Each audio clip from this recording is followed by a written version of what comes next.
Jaya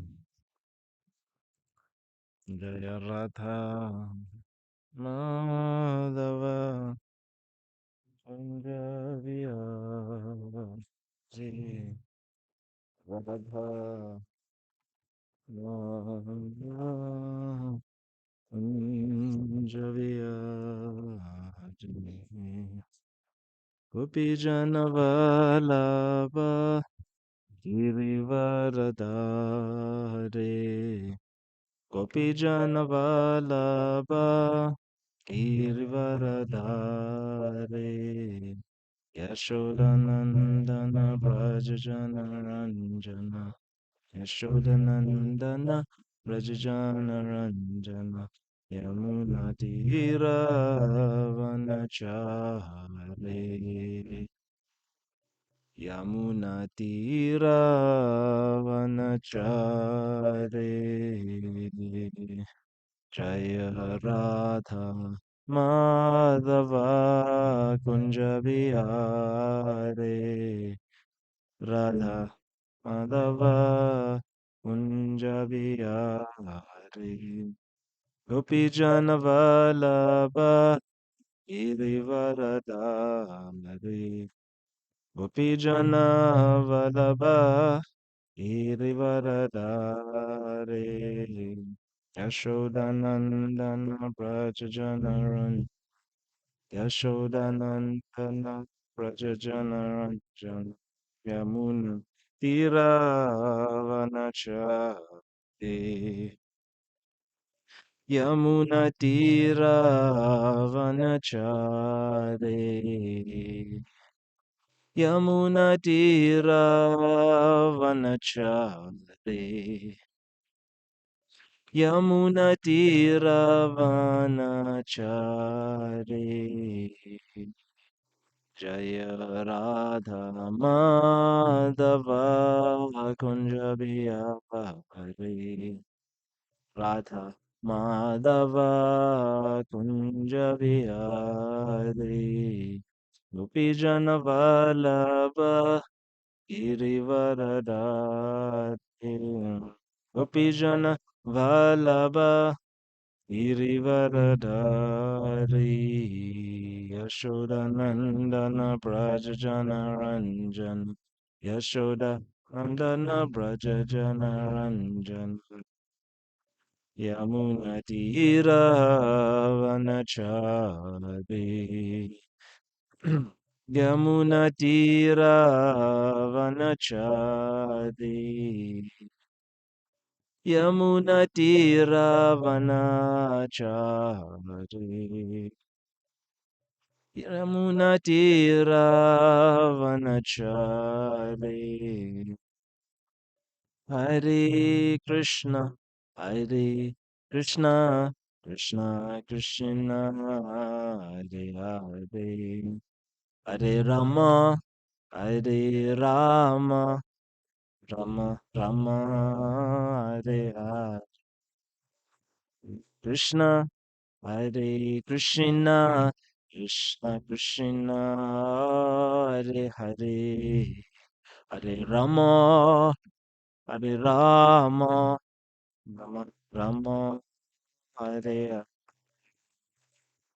Radha Damodara, Radha Damodara, Radha Damodara, Shri Radhe. Radha Damodara, Radha Damodara, Radha Damodara, Shri Radhe. Prabhupada Jaya, Prabhupada, Prabhupada Jaya, Prabhupada, Prabhupada. Prabhupada, Prabhupada, Jaya Prabhupada.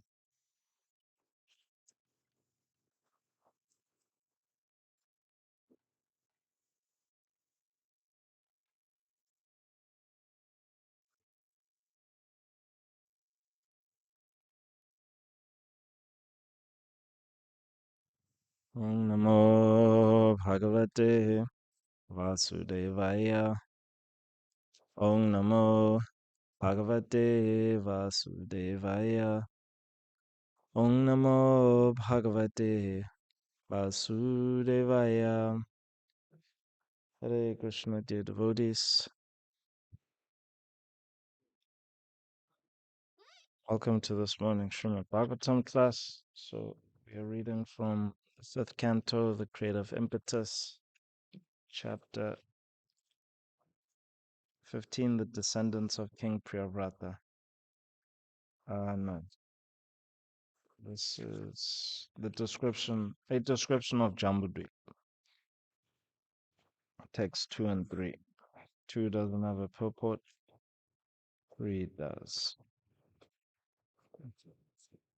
Om Namo Bhagavate Vasudevaya. Om Namo Bhagavate Vasudevaya. Om Namo Bhagavate Vasudevaya. Narayanam Namaskritam Naram Chaiva Narottamam Devim Saraswatim Vyasam Tato Jayamudhirayet. Nashtaprayeshu Abhadreshu Nityam Bhagavata Sevaya. Bhagavati tu Uttama Shloke Bhaktir Bhavati Naishtiki.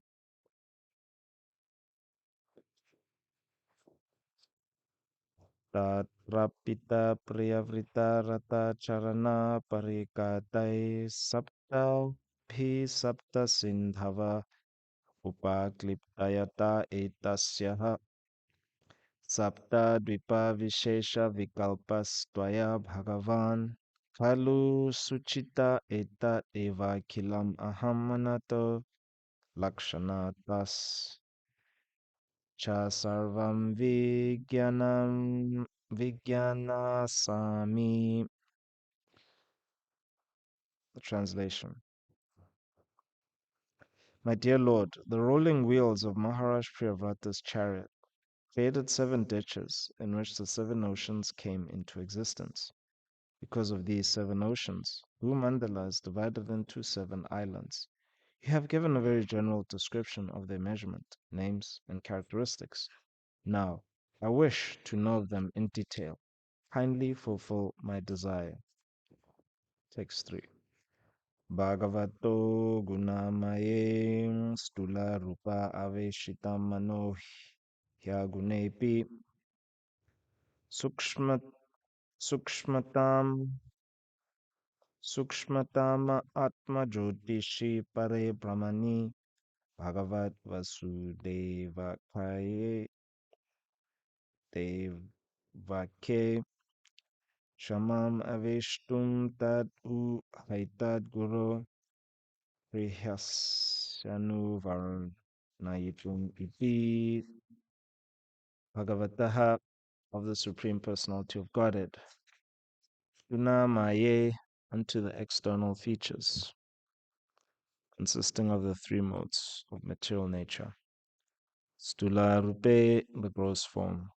Veshitam, entered. Manaha, the mind. He, indeed.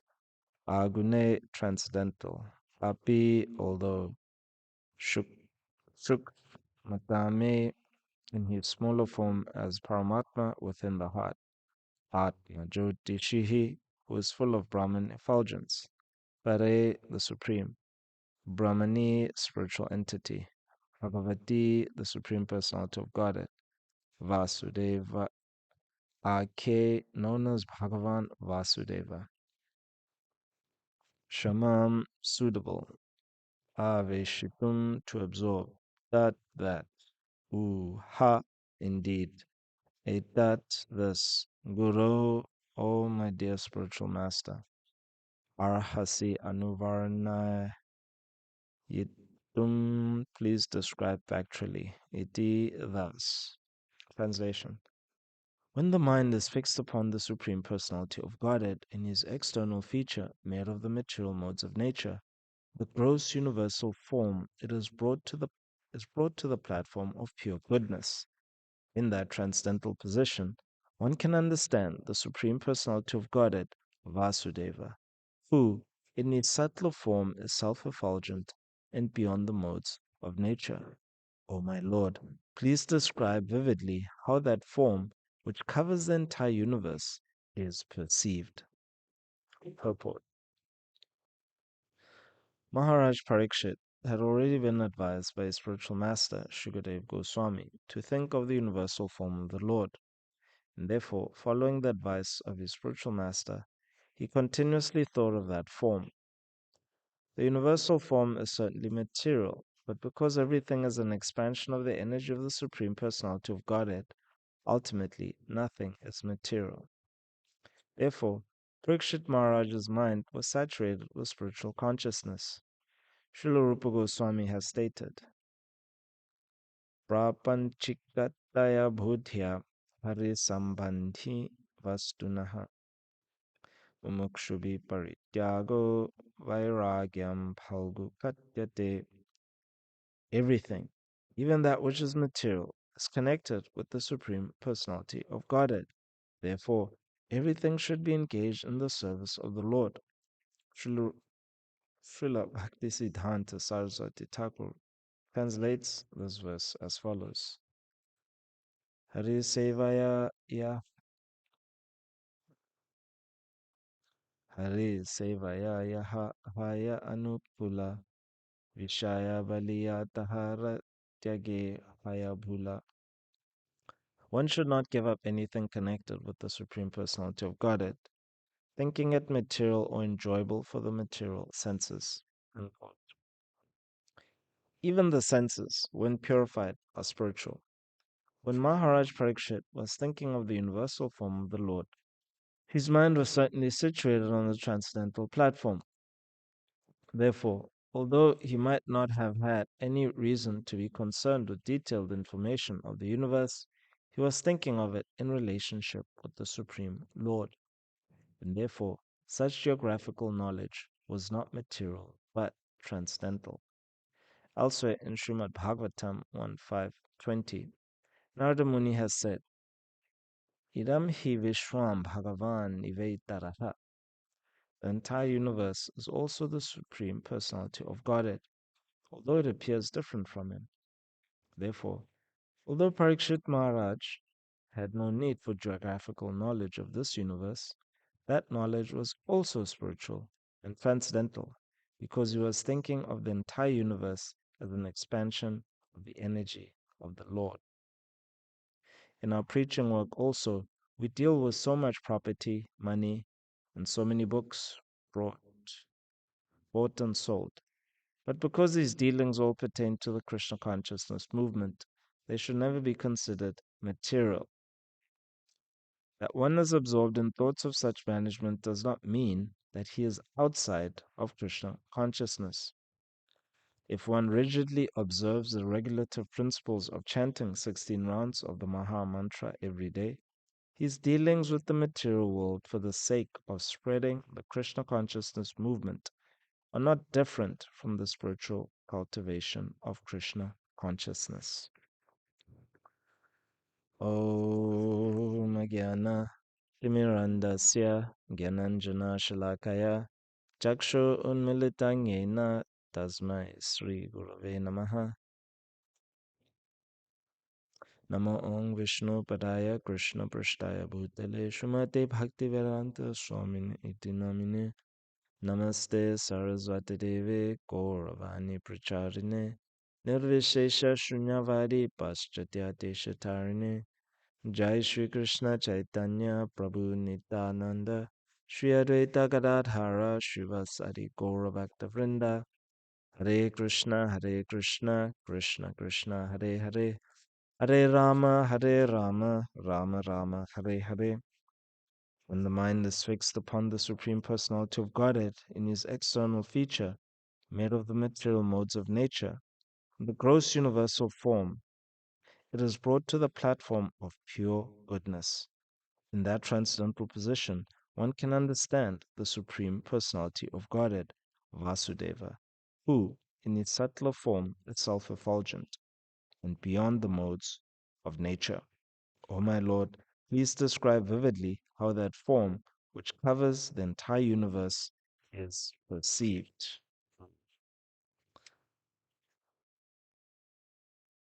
So Parikshit Maharaj is a great saintly king, great Rajarshi. Such saintly kings have influence not only while they're on the planet, ruling over citizens, they indeed can spread their benevolence throughout time. So, this particular chapter, a description of Jandu Deep, it follows on from the flower of the dynasty of Maharaj Priyavrata, description of the flower of the dynasty of Maharaj Priyavrata. And that was, what was his name? King Viraja, who had 100 sons. So similarly, and his influence, he's described as a very prominent member of this dynasty, because his work, his service unto the Supreme Lord, the citizens, um, that benefit could actually be had uh, generations after his disappearance. Similarly, as well, Shukadev Parikshit Maharaj, even to another extent, a greater extent, he's actually more famous because the entire Srimad Bhagavatam is structured according to questions and answers between him and his spiritual master. Remember, at the gathering, the reason the Bhagavatam made its appearance was because religion personified, Sri Krishna, uh, had actually departed. And so this was a great disaster, just as the world, society is thrown into a calamitous position when a great Mahabhagavat saint uh, comes and disappears. So, in a greater extent, when the Supreme Lord Himself hears manifests His personal form as Gopal Krishna, uh, and fulfills His manifesto as restoring religious principles, um, whenever there's a rise of irreligion, He appears. When He actually disappears, it's a great disaster. And so, to compensate for that, uh, the Lord, the Supreme Lord Himself, then appears again in His literary form, in the form of Srimad Bhagavatam. And so, the structure, this is quite an extraordinary thing. So, the structure of that form of the Lord is manifested by the curiosity of His devotee, the curiosity of Parikshit Maharaj. So, his questions basically structure the kirtan of his spiritual master. That's Shukadev Goswami. So Shukadev Goswami is answering questions. He's not just performing kirtan or Krishna Katha kirtan independently. He's answering questions from his disciple. And so the question that now he's actually answering is how to perceive the Lord through the universal form, how to perceive um, the Krishna Lila, in fact, by actually studying his material energy. So this is the genius of Srimad Bhagavatam. Srimad Bhagavatam is a Rasa Shastra. Um, Rasa is when one actually revives the original rasa, or the melo, the relationship with the Supreme Lord, then they actually all their problems are resolved. They have no problems. And so Srimad Bhagavatam is precisely that. It's a rasa shastra. And this is very poetically described by Sri Sanatana Goswami in his glorification of the Bhagavatam, that every syllable in the Srimad Bhagavatam is a stimulant for Krishna prema. And here we are seeing that description, geographical description, is actually becoming a stimulant for Krishna prema. In particular, perceiving the glory of God perceiving his wonderful activities, his entire uh, resume. In fact, one could say that this fifth canto, uh, description of the geographical information of the universe, the cosmology of the Srimad Bhagavatam, is the linked-in profile of Krishna.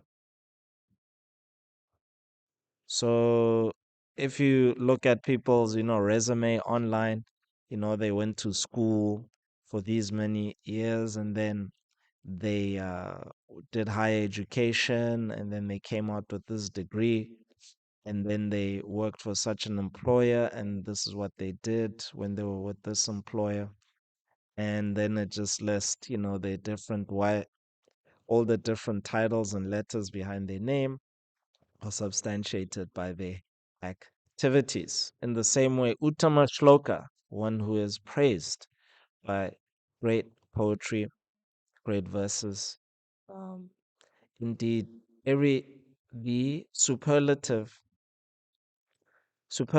object of all descriptions, the Supreme Personality of Godhead, it's substantiated by this fifth canto. Of course, Ananta Shesha has the most extensive resume on Sri Krishna, and he even can't get to the end in narrating it.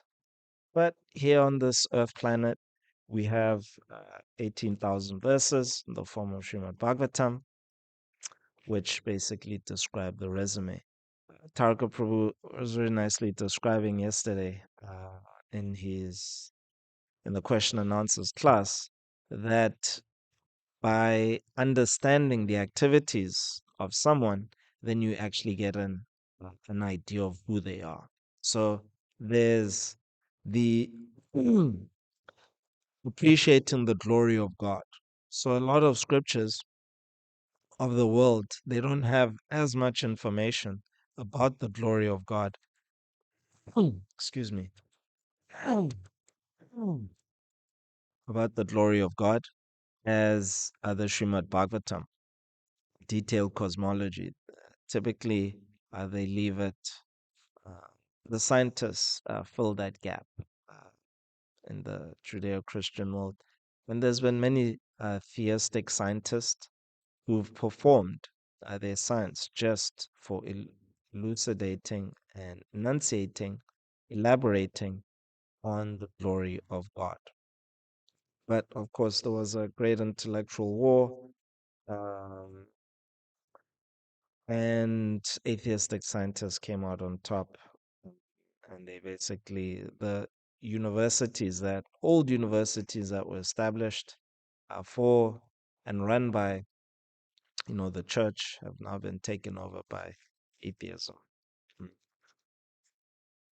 The Catholic, yeah, the Catholic Church and different theistic schools have been taken over.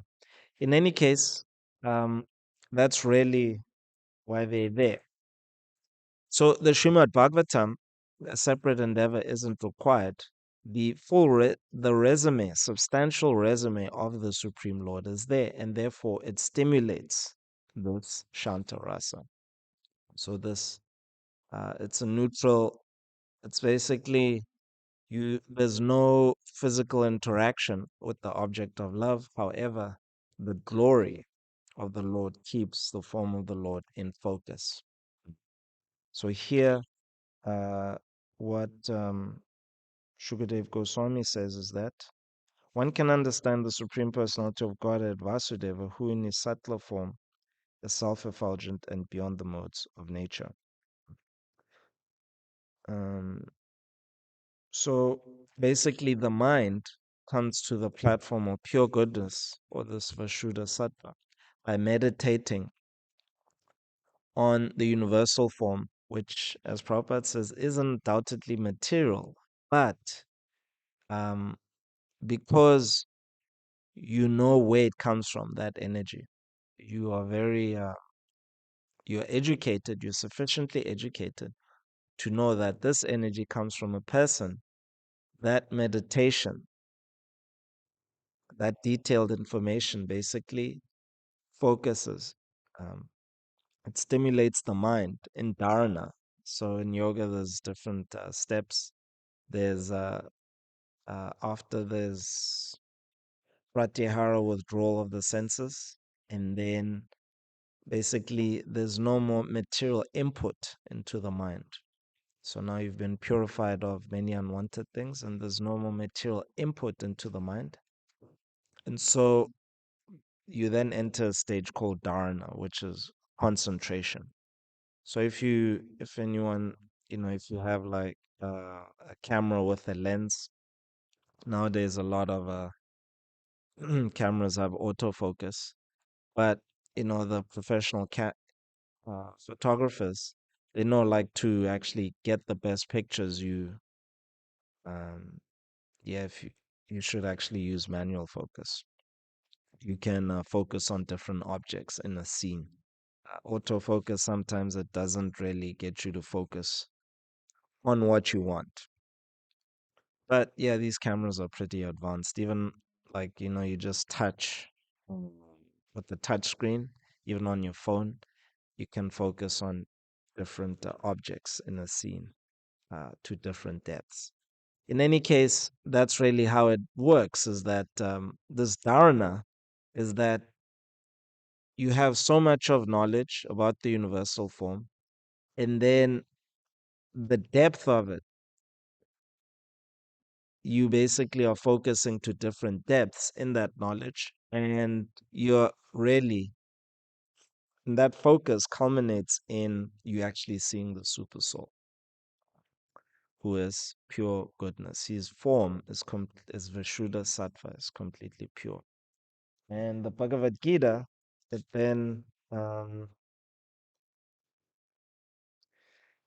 it then says that then the mind, because now it's associating, it's seeing, it's perceiving. So all the power of the mind of perception has the form of the super soul um, in focus. Then it's in dhyana, then it's meditation. So now you meditate on the features, the physical features of the super soul, which the character, the nature of that physique is pure spirit. It's Vishuddha Sattva. So from his toes, which Shukadeva Goswami describes in the second canto as being like jewels, like red rubies, and you go up from his shanks to his knees, to his waistline, to his chest, the resting place of Lakshmi, and there's an impression of Lakshmi's head on his chest, which is called Kaustuba. Um, and there's like white hair on his chest, and you see all the jewels that are on his chest. And this way you come up to his face and you see, oh, the Super Soul has just always been smiling towards me. Disposition of benevolence, always wanting. And you can see this is a personality that's always been wanting my welfare. So then you become fully cognizant, and that full cognizance, you see how the super soul, you perceive how he's always actually been with you. Mm. So this Shantarasa, this dharana, this meditation on the super soul, has arrived through focusing on detailed information of the Bhagavatam, actually stimulates one then to Vatsalyaras. It actually launches you. So this is really what Parikshit Maharaj is after here. Is that because he knows, remember his name Parikshit is the one who was examining, looking for the super soul since the time of his appearance. So he was protected by Sri Krishna himself when he was in the womb from the atomic weapon that was directed at him, trying to assassinate him because he was the last descendant of the Pandavas.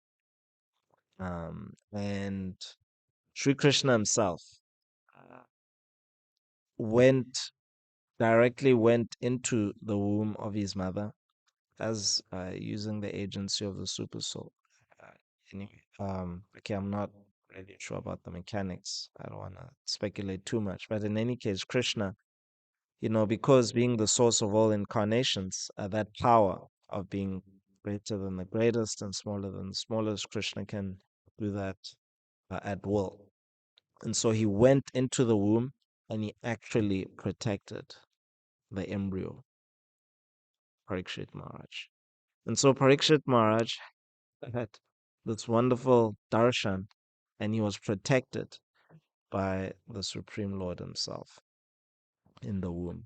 And so when he came out, he was constantly looking, where is he? Where is he? Where is he? Where is he? Hence the name Parikshit. And so this is really what he's after. He's looking for Krishna. He's looking for the smiling face of Krishna. And so for him, detailed information about the universe, um, it the Shantaras is there to really focus him on the form of the Lord and his mood, the consciousness, if you like, the atmosphere in his, which really consciousness is like separated energy. The analogies uses like sunshine in relation to the sun. And so, when we talk about the weather, oh, it's a sunny day, um, the atmosphere is very palpable. The temperature, the weather. Um, so when the sun is out, you can perceive humidity, how humid it is on your skin. You can feel the temperature, the amount of moisture content. So mood it's also like that. So the Shantaras, it basically creates a very pleasant weather in the heart of appreciation, of gratitude. And then you can actually see. And then in that pleasant atmosphere of the courtyard of the heart, then he's really looking for Krishna. So the Shantaras, Krishna Prema and Shantaras, then launches this detailed information about the Bhagavatam's geography, then launches Shukadev Goswami Parikshit Maharaj into Vatsalya. So perceiving Vasudev uh, from, you know, perceiving Vasudev from being the triple O Brahman, triple O, omnibenevolent, omni, omni, omnipotent, and what is it? It's omnipotent, omnibenevolence. I just forget the other O. Anyway, spread everywhere. Uh, and then he's beneficial for everybody. Um, and Vasudev means one who's all pervasive, but it also means the sun. So you perceive Vasudev not only as one uh, who p- is spread everywhere, but is also the son of Mother Yasoda. And so when you perceive Vasudev as a son of Mother Yashoda, Nanda Maharaj, the son of Vasudev, um, so you perceive him as a son of Vasudev. And Vasudev, what did he do? He took little Krishna to Nanda Maharaj and Mother Yashoda's home. And then you immediately remember, oh, I'm reading description about the middle planetary system. And you remember, oh, Mother Yashoda looking at the middle planetary system, another planetary systems in the mouth of his little baby, in the mouth of her little baby. And so then that same middle planetary system, Mother Yashoda put a rope around Sri Krishna, who had the entire planetary system in his mouth. And so then Vasudev, then you immediately remember Damodar Leela, that waistline, that waistline which Mother Yashoda put a rope around, she had the Bhumandala, or the middle planetary system. So Namaste Stutamne Spuratipti Tamne Twadiyo Tarayata Vishwasa Tamne. Namo Radikaya Twadiya Priyaya. Namo Nantalilaya Devaya Tubhyam. So Satyavrata Muni is first of all offering his obeisances to the brilliantly effulgent rope that binds Lord Damodar's waist.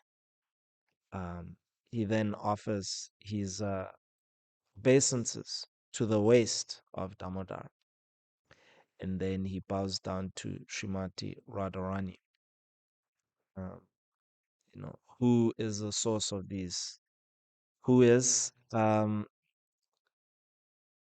in these great and unlimited pastimes. Because for the public knowledge is that this Damodar Leela is um, between Mother Yasoda and Sri Krishna. And then those who know more, they know that the first binder was actually Srimati Radharani herself, who bound Sri Krishna. Mm. So this is the mysticism of bhakti, that it actually uses the material blunt senses for perceiving, uh, for propelling the yogi past the thick coverings of the universe to achieve liberation, achieve Jivan Mukta, which is the status of being in this world but not of this world. So you still have a material body. You appear to still be like a conditioned soul with a body, like you're imprisoned by a body. But actually, you're completely liberated. Why? Because what you're perceiving the form of the Lord, and therefore you're able to actually participate in his pastimes through this technology called Manasa Seva. And there's been great acharyas such as Srinivasa Acharya, the first book distributors in the Sankirtan movement, Srinivasa Acharya, Narottam Das Thakur, and Shamananda, who was Duki Krishna Das. Uh, they actually they demonstrated pastimes that they had this technology of participating in the Lord's pastimes directly and coming back, returning with articles. So this is great mysticism. And then in the case of Prabhupada, where the Lord himself appeared before Prabhupada, uh, being very attracted to the palpable bhakti, love of Prabhupada, actually garlanded Prabhupada. Um, Such a rare gift directly from Goloka Vrindavan. And Prabhupada had that garland to actually show to his first disciple. Um, so this is the great mysticism that either the disciple or the devotee is able to actually go to the spiritual world um, in their ontological form, even though their manifest physical form is still present here, and actually bring back articles. Or they can attract Krishna such that Krishna himself, Swayam Bhagavan, so not an incarnation, not an expansion, Sri Krishna, the original personality of Godhead, comes personally to interact with these devotees. So this is the great mysticism of Bhakti Yoga. And really, this is how this transformation, this great transformation is achieved, is also answered. It's also an, an answer to Parikshit Maharaj's question. So Atashi Krishna. So the question is, how can one actually perceive Brahman with material blunt senses? How can you use matter to actually perceive spirit? And the answer is Atashi Krishna Namadi Nabhaved Grayam Indriyai Sevan Mukhi Jiwado Swayam Evar Spratataha.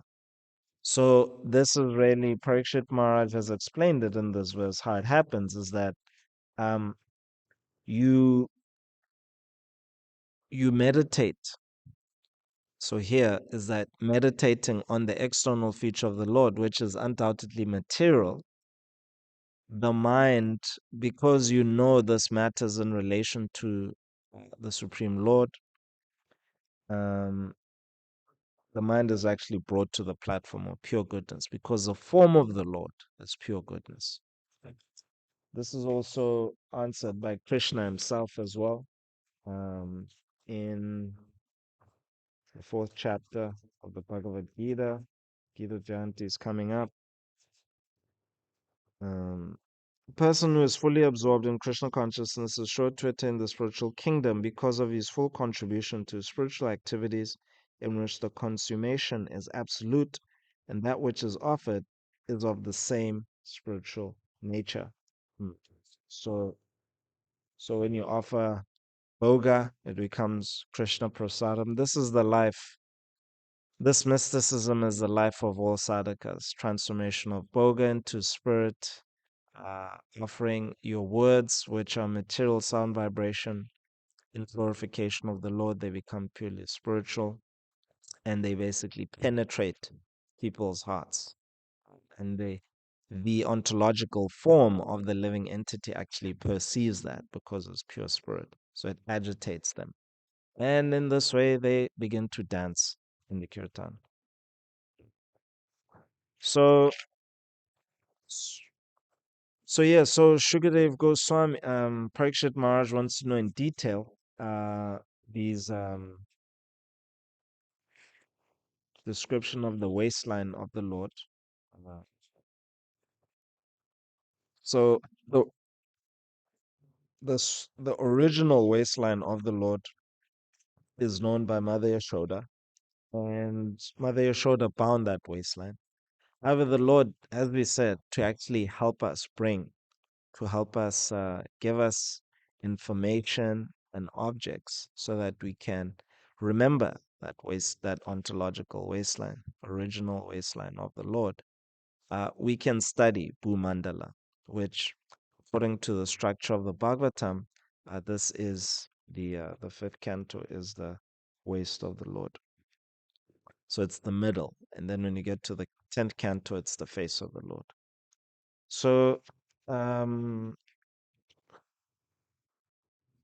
Sariputta Prabhu, one of the great scientists in our movement, he has studied this Bhagavatam cosmology in detail, and he's written a book called "The Mysteries of the Sacred Universe."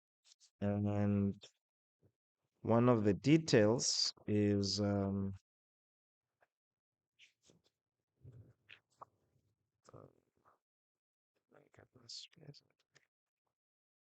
okay. Chapter 2, he gives an overview of Bhumandala. Okay. The islands and oceans of Bhumandala. Overview of Bhumandala. The main focus of Bhagavatam cosmology is on Bhumandala, the circle of the earth. And we will therefore quote, and it's in quotations, because this is the controversy, is that is Bhumandala the earth itself, the planet, or is it the solar system? What is it exactly? And we will therefore begin by giving an overview of its qualitative and quantitative features. The structure of Bhumandala turns out to be primarily astronomical in nature, and we will discuss this in detail in later chapters. So he clears it up immediately and he says, no, it doesn't refer to the Earth only, even though there's like a lot of correlation. It's actually astronomical. So it's a planetary system. At the same time, its qualitative features refer both to earthly geography and to the world of demigods. So both are true. Mm. Some of the qualitative details appear to be derived from a historical background that begins with the descriptive.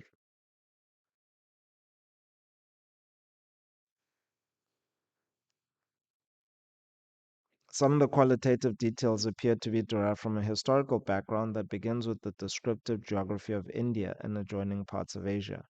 In this chapter, we will look briefly at this history, but since it is difficult to reconstruct Our main emphasis throughout this book will be on the cosmology of the Bhagavatam as it stands in its present form. So, how both can be true that it refers to local geography and also to astronomical features. This is the nature of a projection. So, remember, the Lord's universal form is a projection. Um, so, it can actually work depending on. So, if any of you have done like maths, there's something called transformations. So, depending on which system you're working in, you can actually transform one shape.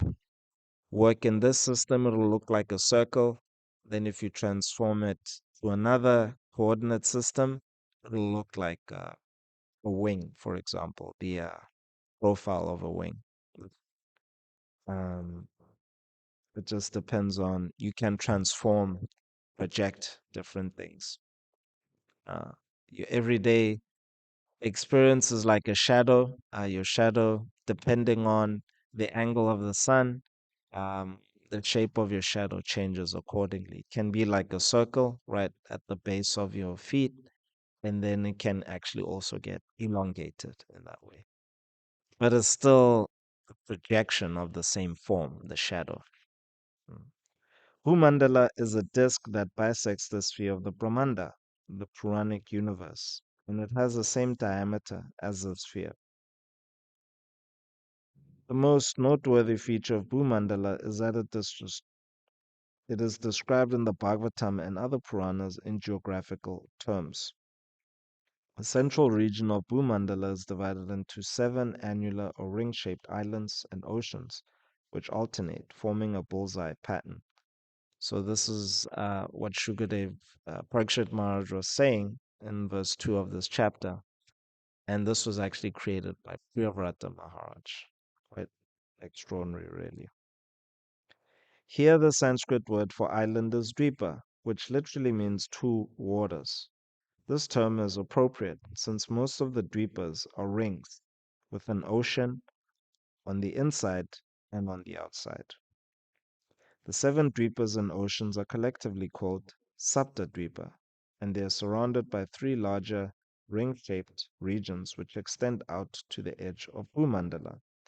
Since they are presented as parts of the earth, many scholars have attempted to identify the 7 Dwipas with earthly regions or countries. Thus, Colonel Wolford, an early Indologist, interpreted the Dwipas as 7 climates or zones of latitude, and he assigned specific countries to them, more or less by imagination. So then, Sariputta Prabhu then begins to cite different scholars and what they've come up with. But really, I highly recommend this book. It's got nice pictures, as you can see. The 7 annular ring of Bhumandala, and how he arrives at his conclusion. It's very authoritative. So, in closing, this is really what this book now is giving you detailed information. So, it just as Parikshit Maharaj is asking for detailed information of the structure of the universe, similarly, this knowledge of the detailed information of the projection of the waistline of Damodar. Um, Although material, we can actually use it to rapidly remember the waist of Damodar on the altar. And in this way, our mind can um, come to the platform of Vishuddha Sattva. Now, Prabhupada has given advice in the purport that when you feel that, oh my goodness, I am absorbed in too much matter, doing my daily duties. I'm thinking about money. I'm thinking about bills to pay. I'm thinking about, my sleep patterns. I'm not sleeping well. So it can appear that your mind is just absorbed in matter, in the body, and in what the body needs. But Prabhupada, he says that because it's in relation to Krishna, uh, then takes on a material, a spiritual nature. It becomes fully consummate in the absolute. So that's, and Prabhupada, he says that to maintain this mysticism, you need to rigidly chant your 16 rounds of japa. So today we can pray how to, when you wake up, we should always feel the first hump to cross over is to chant my 16 rounds. And in this way, by rigidly having this determination, every time you wake up, the first hump to cross is my 16 rounds. You don't spread it out rigidly. This is how you should approach your 16 rounds. And in this way, you won't be feeling like you're being dragged down by your daily duties where you have to interact with, the universal form of the Lord. Vantaraj Srimad Bhagavatam ki jai. Srila Prabhupada ki jai. Nitai Go Pramanande.